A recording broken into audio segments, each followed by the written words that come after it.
On travaille avec la région, hein, donc ils ont également donc une application donc concernant le covoiturage, et nous avons également à la marine par exemple un parking covoiturage. Nous aurons également un parking covoiturage sur du parc, et ça ne vous a pas échappé également.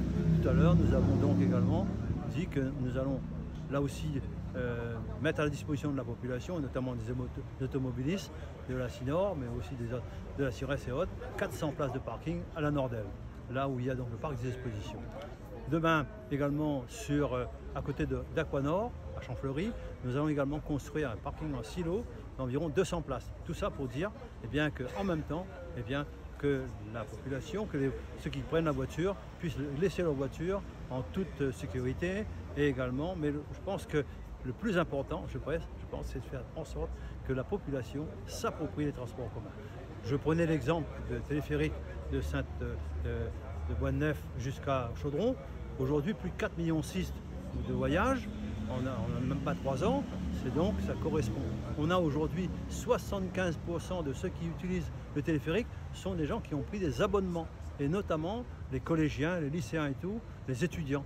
C'est-à-dire, on leur donne une possibilité, et quand on donne une possibilité de transport qui correspond aux besoins, il n'y a pas de raison que la population y adhère. C'est une question de volonté politique. Quand nous mettons, nous, au niveau de la Cinor, notre réseau Citalis, 350 travailleurs c'est du social déjà, 350 travailleurs qui travaillent sur le réseau Citalis. Quand nous mettons 155 cars à la disposition de nos élèves, de 12 000 élèves de la ville, de la Cinor, c'est aussi gratuit en plus, c'est aussi là aussi une réponse qu'on apporte à la population.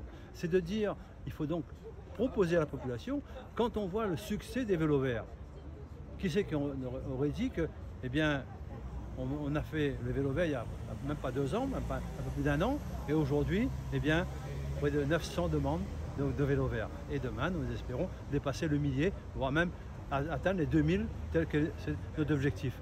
Quand on utilise les vélos verts, on utilise moins la voiture. Vous êtes bien d'accord avec moi? Quand on prend le téléphérique, on utilise moins la voiture. Vous avez derrière vous un bus électrique. C'est le premier de la Réunion. Et c'est la Cinor. Demain, on en aura davantage.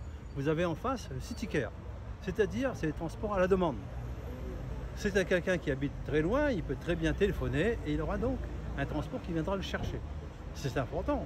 Quand demain également, quand quelqu'un, une famille ou autre, qui n'a pas le moyen de transport, qui vont pique-niquer par exemple au Bocage, Bois-Madame ou Colorado ou autre, si on leur offre un moyen de transport jusqu'à 19 h, ils pourront rester plus tard et rentrer tranquillement. Quand demain, à la transport à la demande, il y a un concert, il y a une manifestation, par exemple style marche réunionnaise pour le climat le dimanche 2 mars, là aussi, c'est de proposer à la population de ne pas venir uniquement en voiture, de prendre également les navettes et tout. C'est tout ça, c'est tout un ensemble. Mais c'est vrai, on est bien d'accord, je suis bien d'accord avec vous, c'est pas simple, il faut faire changer les mentalités, mais il faut y croire. Ça s'appelait le tram-train.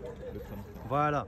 Et aujourd'hui, vous avez compris, le réseau Baobab, qu'on souhaite nous mettre en place, qui va être très concrètement mis en place, notamment dans ces portions, depuis Chaudron jusqu'à quartier français à Sainte-Suzanne. Et demain, ce réseau qu'on va mettre réservé au transport en commun, ce qu'on appelle le bus à haut niveau de service, demain, ça va être relativement facile de prendre cet emplacement-là pour pouvoir mettre notre réseau ferroviaire.